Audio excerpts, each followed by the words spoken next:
Bonjour tout le monde, bienvenue dans ce nouveau concept de vidéo. On va tenter quelque chose que j'ai pas fait auparavant, qui a été fait par plusieurs youtubeurs, notamment Squeezie. On va tenter un stray d'horreur.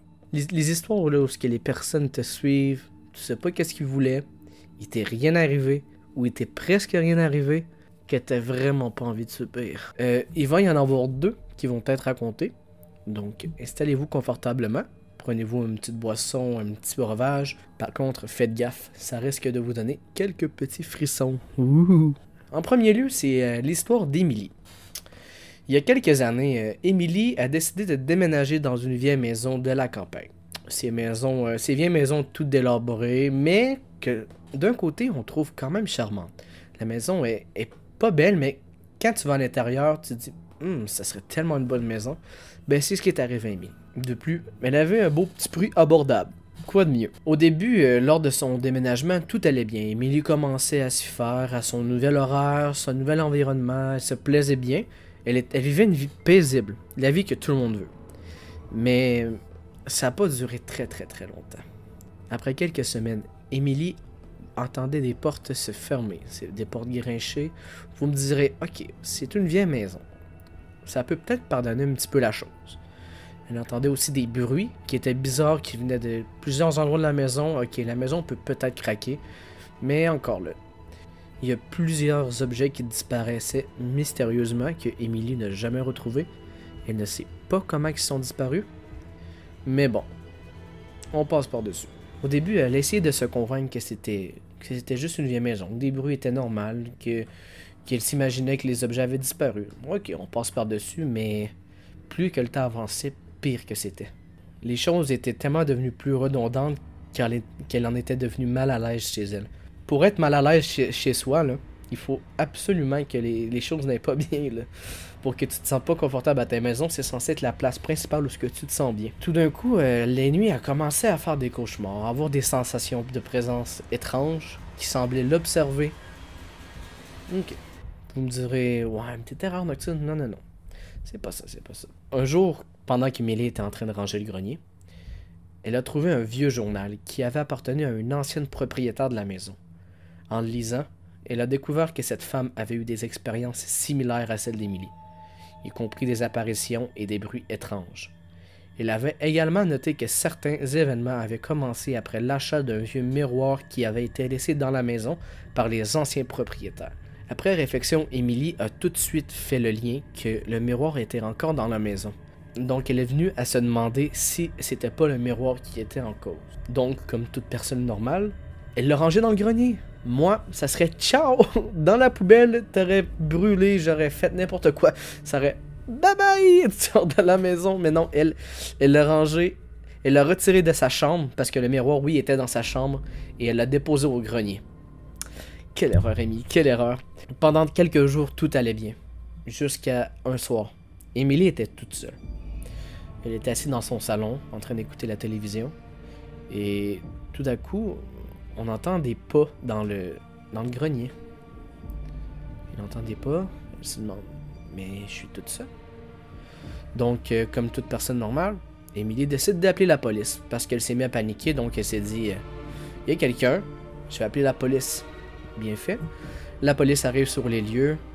Il faut la maison fond en comble, le grenier, le sous-sol, l'étage principal.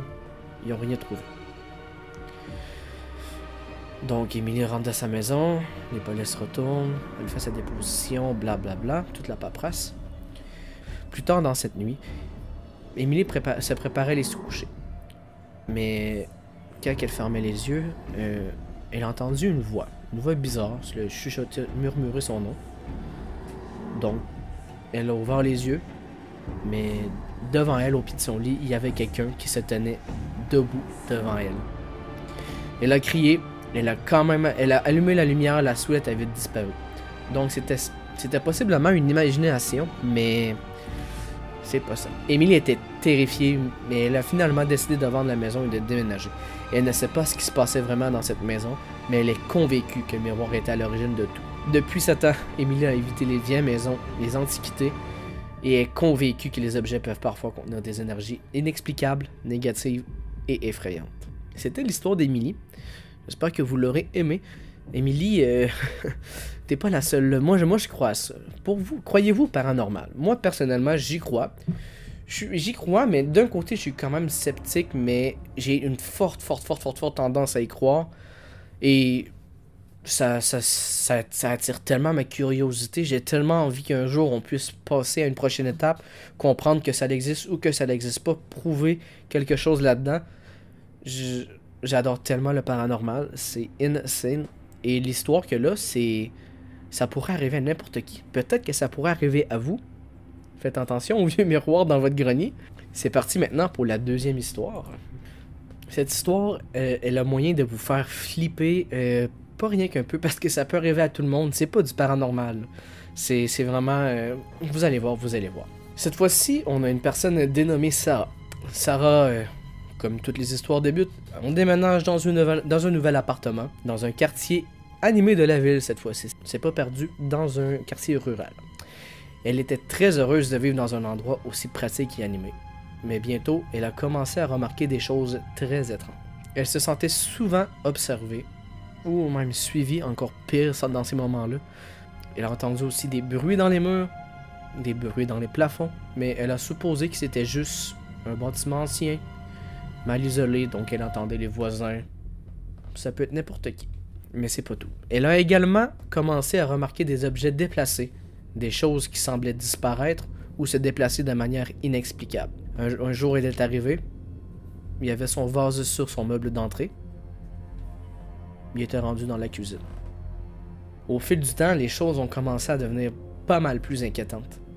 Sarah a commencé à recevoir des canulars téléphoniques, des personnes où que ça parlait pas quand tu répondais. Sarah, c'est une personne dans la vie qui est assez économe au niveau énergétique. Elle fait attention à l'électricité, elle fait attention à pas mal de choses et pas mal écologique.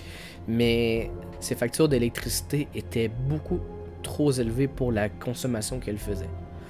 Donc c'est comme s'il était deux à vivre, mais elle est toute seule. Sarah, un jour comme un autre, est rentrée du travail. Et ce coup-ci, elle est arrivée devant sa porte et sa porte était légèrement entrouverte. Elle a supposé que peut-être elle a mal fermé sa porte, mais elle a mal verrouillé sa porte, toutes les possibilités qu'il peut y avoir. Mais en entrant dans son appartement, elle a réalisé que quelque chose n'allait pas du tout. Toute la maison était en désordre. Il y avait des objets renversés, des objets cassés. C'est là qu'elle s'est rendue compte que finalement elle était peut-être pas toute seule. Là. Il y avait peut-être quelqu'un qui est rentré, il y a peut-être quelqu'un qui est depuis le début, effectivement, prend de l'électricité chez elle, ou rentre, ou un double de ses clés. Mais elle sait qu'elle n'est pas toute seule. Donc, logiquement, Sarah elle a appelé la police. La police est arrivée sur les lieux. Ils ont fait leur constat. Après avoir inspecté l'appartement, ils ont conclu que quelqu'un avait effectivement entré par effraction chez elle. Cependant, la police n'a rien trouvé. Aucun objet volé, aucune empreinte, rien du tout qui peut identifier la personne, mais vraiment aucun objet manquant. Là. Donc la personne est rentrée, elle a foutu le bordel. C'est vraiment ce qui rend l'incident pas mal plus étrange parce que on a toutes les preuves que quelqu'un est rentré, mais il manque rien. Dans quel but? Après quelques temps, Sarah a commencé à réaliser que quelqu'un avait possiblement le double des clés, ce qui est probablement le cas. Elle a commencé donc à installer des caméras de surveillance cachées, verrouiller sa porte de manière plus sûre. Elle a aussi commencé à être plus vigilante lorsqu'elle se déplaçait dans le bâtiment et faire plus attention aux personnes qui l'entouraient. Finalement, les incidents ont cessé. Sarah a finalement déménagé dans un autre appartement. Elle n'a jamais découvert qui était responsable de ces événements inquiétants, mais elle a appris à être plus prudente et à prendre les précautions nécessaires pour protéger sa vie privée et sa sécurité. Donc là, on n'a plus de nouvelles. Le mec est rentré chez elle, a foutu le bordel, rien volé. Il y avait des sensations de présence, de se faire suivre, l'électricité qui grimpait hors de sa consommation. C'était plus laissé paraître qu'il y avait vraiment quelqu'un. Fait Sarah était vraiment avec quelqu'un, mais on sait pas c'est qui, on n'a pas eu de nouvelles. Déménager, c'est fini. c'est flippant, là. Tu dois tellement te méfier des gens à l'avenir. Tu dois tellement développer une anxiété là-dessus, c'est fou. Donc j'espère sincèrement que ces deux histoires vous auront plu. Moi, c'était la première fois que je fais ça. Si vous avez aimé, ben vous savez quoi faire. Vous laissez un petit like, ça va me dire que j'en voulais un autre, j'en fais un autre. On tentera des concepts différents de thread d'horreur. On mettra d'autres histoires qui peuvent être heureuses, n'importe quoi. On marque ça dans les commentaires si vous avez des idées ou si vous avez envie que je fasse un type de vidéo en particulier. Donc sur ce, je vous envoie tout le love pas possible. Puis on se dit à vendredi prochain pour une vidéo sur la coche, vous allez voir. Bye bye.